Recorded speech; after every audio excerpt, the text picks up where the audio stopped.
Andalusian Spanish to Go by Spanish with Antonio.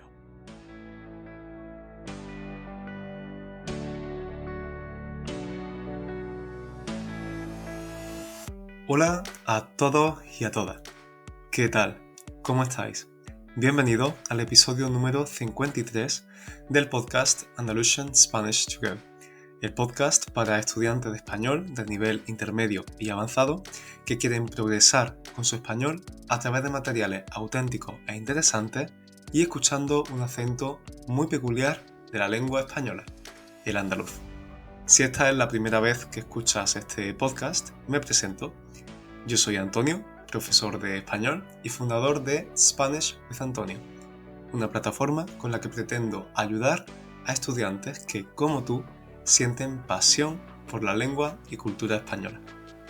Antes de empezar, te recuerdo que puedes leer gratuitamente la transcripción de este episodio y de todos los episodios del podcast, una transcripción que incluye un glosario bilingüe con las palabras más complicadas e interesantes de cada episodio. De esta forma aprenderás el doble con este contenido. Te dejo el enlace para acceder a la transcripción en las notas de este episodio. Si me sigues desde hace tiempo, y sobre todo si has escuchado el episodio 51 del podcast, sabrás que hace solo una semana que terminé una estancia, un periodo, que había hecho en Italia por 9 meses y que ya estoy de vuelta en España. Y lo cierto es que volví a mi país en un momento bastante decisivo. Justo el día antes habían tenido lugar las elecciones municipales en España. Estas son unas elecciones que se celebran a nivel municipal, local. Cada una de las ciudades o pueblos que tienen un ayuntamiento, es decir, un gobierno propio, votan. Por supuesto, como todas las elecciones en un país democrático, estas eran importantes, pero lo eran especialmente importantes porque se toman como pronóstico, como adelanto, de lo que puede pasar en las próximas elecciones generales, es decir, a nivel nacional. Estas próximas elecciones generales se iban a celebrar a finales de este año, en noviembre. Y digo que se iban a celebrar en pasado porque los resultados de estas elecciones municipales hicieron que cambiaran las tornas. Es decir, que la situación cambiara drásticamente. De hecho, las próximas elecciones generales se van a celebrar el mes que viene, precisamente el 23 de julio. Desde hace 4 años, el gobierno actual de España es un gobierno de coalición. De hecho, es el primer gobierno de coalición de la historia de la democracia española. ¿Y qué es esto de un gobierno de coalición? Pues básicamente uno en el que no hay un solo partido en el poder, sino que el gobierno está formado por 2 o más partidos. El actual gobierno está formado por los 2 principales partidos de izquierdas del país, el PSOE o Partido Socialista Obrero Español, uno de los partidos más históricos de España, y Unidas Podemos, el partido más izquierdista o incluso de extrema izquierda del país. Pues bien, en las elecciones municipales que se celebraron el mes pasado, los partidos de derechas, no de izquierdas, obtuvieron muchos más votos en casi todos los municipios del país, lo que les permitió poder formar gobierno en muchos municipios, desde pueblecitos de zonas rurales a ciudades tan grandes como Madrid, Sevilla o Valencia. ¿Y cuáles son esos partidos de derechas? Pues son el PP o Partido Popular, que es el otro partido histórico de España, y Vox, el partido de ultraderecha o extrema derecha que existe desde hace unos años en España. Hasta el mes pasado existían algunos ayuntamientos en los que gobernaba este partido ultraderechista, especialmente en coalición con el Partido Popular, es decir, con el otro partido de derecha. Pero ahora, por desgracia, lo hace en muchos ayuntamientos del país. Y sí, he dicho por desgracia. En este episodio voy a intentar ser lo más objetivo posible pero también me voy a posicionar. Y te voy a explicar por qué. Lo único es que para escuchar por qué me posiciono, tendrás que quedarte escuchando este episodio hasta el final. Durante estos 9 meses que he pasado en Italia, he tenido la ocasión de conocer a gente de diferentes ambientes y trasfondos, lo que me ha ayudado a comprender mucho el país en el que estaba viviendo. Como probablemente sabrás, especialmente si eres europeo o vives en Europa, en Italia la situación política es muy inestable y convulsa, al menos en los últimos años. Y los partidos de extrema derecha no solo tienen mucha representación política, sino que incluso han llegado al gobierno del país. Sin embargo, a mí esto me chocaba, porque las personas que conocía, especialmente las personas jóvenes, no parecían sentirse identificadas con las ideas y políticas de sus representantes. Y había algo que me llamaba especialmente la atención. En varias ocasiones me ocurrió que cuando conocía a alguien nuevo y les contaba que venía de España, me decían, qué suerte tienes de ser español, o vaya suerte que tienes de venir de España. Muchas de esas personas pertenecían al colectivo LGTBIQ+. Y obviamente, cuando me decían eso, hacían referencia a la gran diferencia a nivel de derechos para esta persona que hay entre Italia y España. Todas ellas decían que preferirían vivir en un país en el que la política no les negara derechos como el matrimonio igualitario o la adopción, y sobre todo en el que se sintieran más seguros y protegidos. Estos comentarios hacían nacer en mí dos sensaciones. Por un lado, me hacían sentir muy orgulloso de mi país. Me daba cuenta de que España es realmente un referente, un modelo en materia de derechos de la comunidad arcoíris, que es otra denominación que se le da al colectivo LGTBIQ+. De este orgullo, de hecho, te hablaba precisamente hace 2 años, en el episodio número 7 del podcast. Así que ve a echarle un vistazo. Te hablaba de la evolución de la situación del colectivo LGTBIQ+ en España, de qué derechos existen en el país y de cómo se celebra el orgullo, el Pride. Que por cierto, estamos en pleno mes del orgullo, así que a todos los miembros del colectivo, feliz orgullo. Pero estos comentarios de jóvenes italianos también me causaban otra sensación. Me hacían reflexionar sobre cómo de privilegiado soy por tener unos derechos que muchos otros países envidian. Eso sí, la situación en Italia me recordaba también que este privilegio es muy frágil, que puede destruirse a la primera de cambio, es decir, de forma repentina. Y sobre todo, que todavía la gran mayoría del planeta lo ve como eso, como un privilegio, y no como un derecho esencial para una sociedad mejor. En la última década, y especialmente en los últimos años, no se para de hablar sobre la polarización del mundo en el que vivimos. Parece que ahora, en política y en muchos otros ámbitos, las cosas solo pueden ser blancas o negras. Y olvidamos que entre ese blanco brillante y ese negro tenebroso existe toda una gama de grises, de diferentes realidades, ideas, personas, formas de actuar, etc. Al menos en el mundo occidental, especialmente aquí en Europa, hasta no hace mucho fluíamos entre diferentes tonos de esa gama de grises, unos más similares y otros más diferentes, por supuesto, pero siempre en contacto los unos con los otros.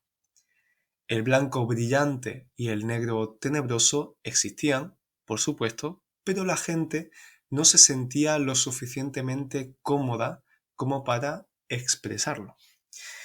Así que claro, los discursos nazis, por ejemplo, o fascistas, o el comunismo más extremo existían, pero parece que estaban un poco en la sombra. Estar en la sombra significa estar en segundo plano. La gente no se sentía legitimada para dar ese tipo de opiniones. Sin embargo, en los últimos años la situación ha cambiado. Las opiniones, las ideologías y los pensamientos tienden más hacia el blanco y hacia el negro que hacia el gris. Y esto ha dado voz a muchos partidos extremistas que antes tenían una mala consideración social y que ahora, en cambio, están cada vez más presentes en muchos países. Italia es un ejemplo de ello. Unos meses antes de que me fuera del país, el nuevo gobierno ultraderechista italiano comenzaba a no reconocer la paternidad de las parejas homosexuales con hijos, uno de los pocos derechos en materia LGTBIQ+, que daba Italia a sus ciudadanos arcoíris. En los últimos años, también otros países como Polonia y Hungría han aplicado políticas que van claramente contra los derechos no solo del colectivo LGTBIQ+, sino también de las mujeres y de los inmigrantes. Y hace ya un año, en junio de 2022, la primera potencia económica mundial, Estados Unidos, prohibió en muchos de sus estados el derecho de las mujeres a abortar y no paran de hacer propuestas de ley para penalizar los espectáculos de drag queens y drag kings. En este mapa de extremismos políticos e ideológicos, ¿dónde queda España? ¿De veras la situación es tan envidiable y modélica aquí en mi país, como decían mis amigos italianos? El caso de España es muy particular. Mientras los países de nuestro entorno se replanteaban, es decir, reconsideraban valores y derechos que ya parecían superados, como el aborto o la aceptación del cambio climático, España parecía ir a contracorriente contra esas tendencias en muchos aspectos.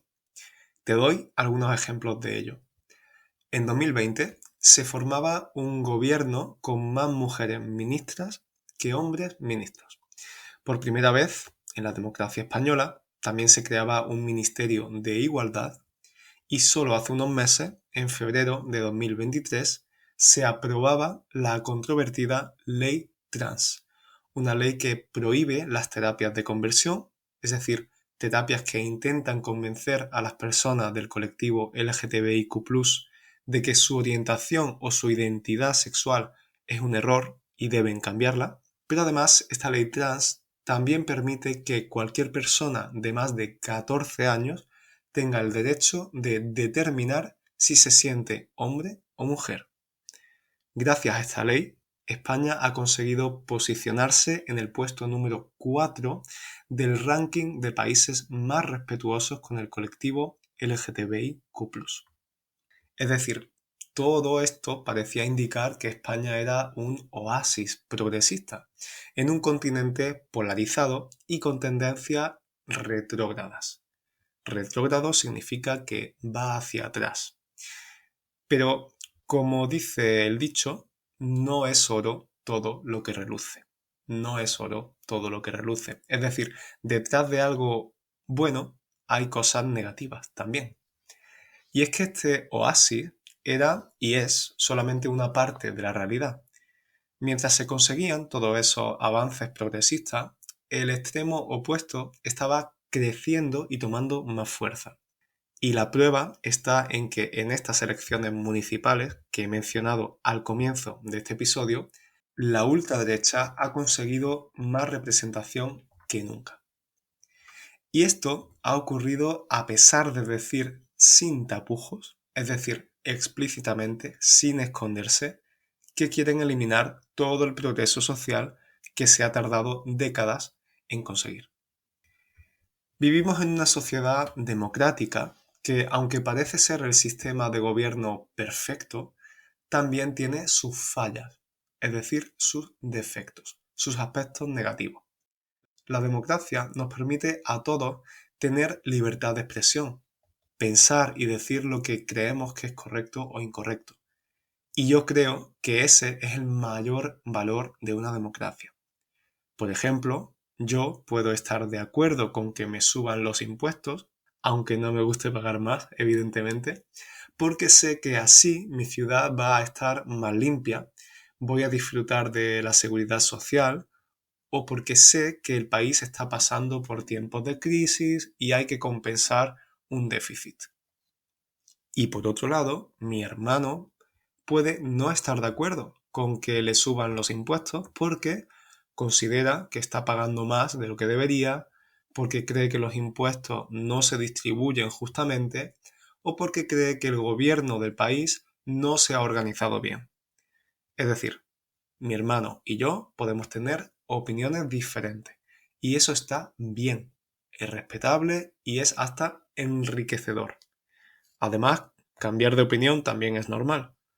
Todos hemos expresado opiniones muy diferentes sobre un tema y yo personalmente me siento afortunado de vivir en una sociedad que me lo permite. Esta libertad de dar tu opinión es lo que llamamos libertad de expresión. Esta libertad de poder dar tu opinión es lo que llamamos libertad de expresión. Pero a mis ojos, el problema es que hay personas que se valen del verbo valerse, o sea, que usan esta libertad de expresión para emitir juicios que pueden llegar a ser muy peligrosos. Los partidos de ultraderecha hablan de que cosas como el feminismo o la igualdad para las personas LGTBIQ+ son ideologías. Y bueno, intento comprender esa postura y hasta cierto punto puedo estar de acuerdo. Sí, el feminismo, por ejemplo, es un conjunto de ideas que defiende que el género femenino tiene los mismos derechos que el género masculino. La comunidad arcoíris defiende la idea de que cualquier persona más que gay, lesbiana o bisexual es una persona. Y la lucha contra el cambio climático se basa en la idea de que cuidar el planeta es nuestra responsabilidad. Así que, vale, vamos a decir que el feminismo, los derechos LGTBIQ+ y el cambio climático son ideologías. Te lo compro, te lo compro. Es decir, aunque no esté totalmente de acuerdo, lo acepto. Lo que me preocupa es que grupos de ultraderecha, como Vox en España, niegan los problemas que estas supuestas ideologías pretenden solucionar. Niegan que existe la violencia de género, es decir, violencia que los hombres ejercen sobre las mujeres, y niegan que existe el cambio climático, pese a que la comunidad científica internacional lleve años explicando los problemas medioambientales que sufre el mundo. Aunque sinceramente no hace falta que la comunidad científica lo diga, es algo que está más claro que el agua. Por cierto, te invito a escuchar el episodio 50 del podcast, donde te hablo sobre una de las consecuencias del cambio climático que está afectando especialmente a España. La violencia de género no existe. Estas feministas quieren quitarnos derechos a los hombres. El amor entre un hombre y otro hombre no es natural. Es más fácil cambiar de género que de calzoncillos. Los inmigrantes vienen a quitarnos el trabajo y a violar a nuestras mujeres. Todas estas, entre comillas, opiniones, las he oído o leído en numerosas ocasiones. U otro ejemplo reciente de la semana pasada, cuando aparecía una pancarta enorme de propaganda de Vox en el centro de Madrid, en el que una mano tiraba literalmente a la basura, es decir, había dibujada una mano y una papelera de basura, tiraba las banderas feministas, LGTBIQ+, o del cambio climático. En la transcripción del episodio te pondré una imagen de la pancarta para que puedas verla. Tienes el enlace a la transcripción en las notas del episodio. Todo esto son mensajes de personas que están usando su derecho de libertad de expresión, ¿vale? Pero cada vez que veo estos mensajes me pregunto, ¿de verdad tenemos que respetar todas las opiniones? O directamente, ¿estos mensajes son solo opiniones cuando van claramente en contra de los derechos más fundamentales? ¿En qué momento la libertad de expresión se ha convertido en una excusa para ir en contra de los derechos humanos? Que la democracia en la que vives te permita poder decir lo que piensas no quiere decir que tu pensamiento sea correcto, justo o incluso aceptable. No estás opinando sobre si reducir la jornada laboral de 8 a 6 horas. No estás opinando sobre si invertir más en educación o en la defensa del país. Con estas opiniones, estas personas están yendo totalmente en contra de los derechos más fundamentales de una persona. Es más, están yendo en contra de los derechos de grupos sociales que han sido discriminados años y años. Así que esas palabras son mucho más que unas palabras. De hecho, las palabras tienen un poder y una influencia enorme en la gente, especialmente cuando esas palabras son pronunciadas por figuras públicas, cuanto más por partidos políticos. Esas palabras siembran y generan odio, intolerancia y falta de respeto. Y además tienen unas consecuencias reales, concretas. Por ejemplo, el año pasado, 2022, fue el año con más agresiones contra las personas LGTBIQ+ de los últimos 3 años. También en 2022, el número de mujeres que habían sufrido violencia machista aumentó un 8,3% en España. Y en noviembre de 2022, el 10% de los jóvenes de entre 15 y 29 años negó que la violencia de género existiera. Esos comentarios, que en realidad se pueden considerar delitos de odio, sí tienen un impacto real en la sociedad. Son más que meras palabras. Así que yo me pregunto, ¿en qué momento comenzamos a confundir la política con los derechos humanos? ¿En qué momento defender la seguridad y la libertad de una mujer, de una persona bisexual o de un emigrante se ha convertido en un instrumento para hacer política? Y sobre todo, independientemente de si eres una persona de derechas o de izquierdas, me da igual. La pregunta que creo que todos deberíamos hacernos es, ¿realmente beneficia a la sociedad que se eliminen los derechos de los grupos sociales más débiles? En un mundo ideal, los derechos humanos se darían por sentados, es decir, estarían garantizados. Nadie los pondría en duda. Se trabajaría por el bien común de la sociedad. Se trabajaría por llevar a cabo políticas que verdaderamente importan. Sin embargo, siento que en todos los momentos de la historia en los que ha habido un clima político convulso, agitado, siempre son las mismas personas las que pagan el pato. Pagar el pato es recibir un castigo sin merecerlo. Siempre se atacan los derechos de los mismos colectivos. Así que mientras espero a que llegue ese mundo ideal, parece que la única solución es defender los derechos que nos hemos ganado a pulso, con mucho esfuerzo, e intentar que no se eliminen. Y me gustaría que no fuera así, pero está claro que mi mera existencia y visibilidad como chico gay, cis, blanco, ya es un acto político. Así que aquí estoy, en el mes del orgullo 2023, usando este episodio para ayudarte con tu español, pero también para aportar mi granito de arena contra estos discursos de odio y hacerte reflexionar. Como te dije al principio de este episodio, iba a intentar ser lo más objetivo posible. Y te he dicho que puedes votar a la derecha y puedes votar a la izquierda, porque cualquier voto político es posible, útil y respetable. Bueno, o casi cualquiera. Para mí, la línea entre lo que es respetable y lo que no es respetable está precisamente en eso, en el respeto. Así que sí, me posiciono. Lo único a lo que no se puede faltar el respeto es a los derechos de las personas. Y desafortunadamente, estos están en peligro en muchos lugares.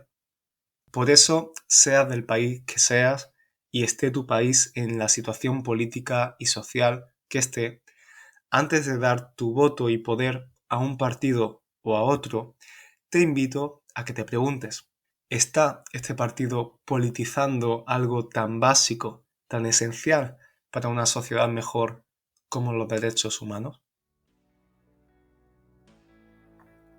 Gracias por compartir este ratito conmigo una semana más. Espero que hayas aprendido mucho. No olvides que si quieres aprender el doble, puedes usar gratuitamente la transcripción y el glosario del episodio. Si has disfrutado, no olvides valorar este podcast con 5 estrellas o también dejar una reseña, una valoración. Pero sobre todo, lo más importante, no olvides recomendarlo a tus amigos o conocidos que estén estudiando español y vayan a disfrutar de este contenido. De esta forma, ayudas a que este podcast crezca y a que muchos otros estudiantes puedan disfrutar de él. Muchas gracias de nuevo por estar ahí y recuerda mostrar siempre respeto, tolerancia y empatía por la persona que tienes al lado. Nos vemos en el próximo vídeo de YouTube y nos escuchamos en el próximo episodio del podcast.